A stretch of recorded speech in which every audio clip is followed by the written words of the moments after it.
കൂടി ഇന്ത്യക്ക് തിരിച്ചടി നൽകുമെന്ന് ആവർത്തിച്ചിരിക്കുന്നു പാകിസ്ഥാൻ. പാകിസ്ഥാൻ നാഷണൽ അസംബ്ലിയിൽ പ്രധാനമന്ത്രി ഷഹബാസ് ഷെരീഫ് സംസാരിക്കുകയാണ്. MG മിഥുൻ ചേരുന്നു. മിഥുൻ, ആ തരത്തിലുള്ള ഒരു പരസ്യ നിലപാടിലേക്ക് വരും പാകിസ്ഥാൻ എന്നുള്ളത് വ്യക്തമായിരുന്നു. എന്താണ് വൻ അവകാശവാദങ്ങൾ കൂടിയാണ് നടത്തുന്നത്. 5 ജെറ്റുകൾ തകർത്തു എന്ന് അവകാശപ്പെടുന്നു. പാകിസ്ഥാൻ പഹൽഗാം ആക്രമണത്തിന്റെ ഉത്തരവാദിത്തം മുഴുവൻ ഇന്ത്യ പാകിസ്ഥാന്റെ തലയിൽ കെട്ടിവെക്കുന്നു. സിവിലിയൻസിന് നേരെ ആക്രമണം നടത്തിയിരിക്കുന്നു എന്നൊക്കെയുള്ള അവകാശവാദങ്ങൾ പാകിസ്ഥാൻ ഉന്നയിക്കുകയാണ്. ഷഹബാസ് ഷെരീഫ് എന്തൊക്കെ പറഞ്ഞു മിഥുൻ?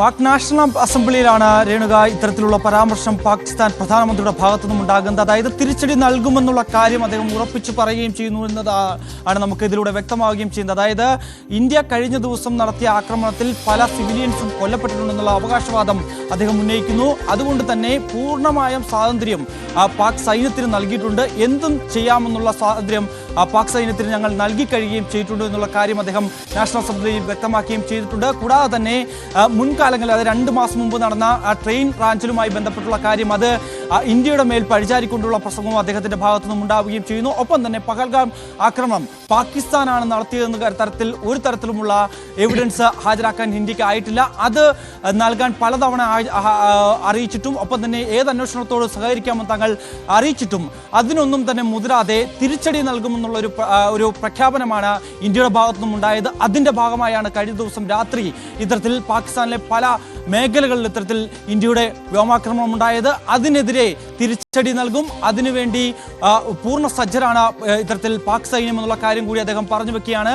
എന്തായാലും നിലവിൽ പാകിസ്ഥാനിൽ തിരക്കിട്ട ചർച്ചകൾ നടക്കുകയാണ്. ഇന്ത്യൻ ഹൈക്കമ്മീഷണറെ പാകിസ്ഥാൻ വിളിച്ചു വരുത്തിയിട്ടുണ്ട്. നിർണായക കൂടിക്കാഴ്ചകൾ ഇനി നടക്കേണ്ടതായിട്ടുണ്ട്. എന്തായാലും നിലവിൽ അദ്ദേഹം പാകിസ്ഥാൻ നാഷണൽ അസംബ്ലിയിൽ സംസാരിച്ചു കൊണ്ടിരിക്കുകയാണ്. ഏതായാലും ഈ പ്രകോപനം ഇന്ത്യ തുടർന്നാൽ തിരിച്ചടി നൽകാൻ തങ്ങൾ തയ്യാറാകും.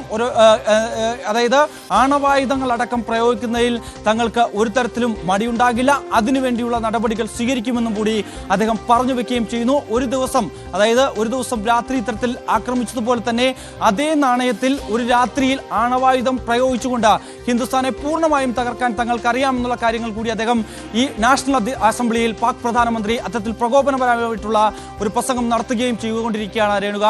6 26 പാകിസ്ഥാനികൾ കൊല്ലപ്പെട്ടു, 46 പേർ ഇൻജുവേർഡ് എന്നാണ് പാകിസ്ഥാന്റെ അവകാശവാദം. സിവിലിയൻസ് കൊല്ലപ്പെട്ടു എന്ന് പറയുന്നു.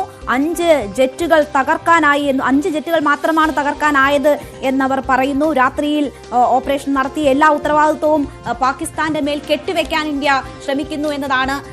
മിഥുൻ, നേരത്തെ തന്നെ പാകിസ്ഥാൻ സൈന്യത്തിന് എല്ലാ വിധത്തിലും തിരിച്ചടിക്കുള്ള തീരുമാനമെടുക്കാനുള്ള അധികാരം നൽകി എന്ന തരത്തിലുള്ള വാർത്തകൾ ഉണ്ടായിരുന്നു. അപ്പോൾ ഈ തിരിച്ചടി എന്നത് പാകിസ്ഥാൻ ഉറപ്പിച്ചിരിക്കുന്നു എന്ന് വേണമോ മനസ്സിലാക്കാൻ? അത്തരം ഒരു സന്ദേശം തന്നെയാണോ ഈ സഭയ്ക്കുള്ളിൽ നൽകിയിരിക്കുന്നത്?